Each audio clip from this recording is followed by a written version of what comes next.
এই মঞ্চ নিকটକୁ ପଠାନ୍ତୁ ତାଙ୍କ ଜେଜେମା ଟିକେ ଅପେକ୍ଷା କରିଛନ୍ତି।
ଜାଣିଛୁ ଜେଜେମା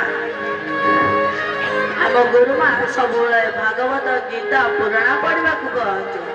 ଭାଗବତ ପଢିଲେ ଦେହ ମନ ସୁସ୍ଥ ରହେ, ପାଠ ପଢିବାକୁ ଆଗ୍ରହ ହୁଏ, ଏକାଗ୍ରତା ବଢେ, ଈଶ୍ୱର ଆମ ସାଥେ ସାଥେ ରହିବେ, ଆମକୁ ବିପଦରୁ ଉଦ୍ଧାର କରିବେ। କଥା ପତିଏ କହିଲୁ ମନକୁ ପାଇ କଥାରେ କହନ୍ତି ନାହିଁ ଠାକୁରେ ଯାହାର ସାହା କି କରିପାରେ ନା।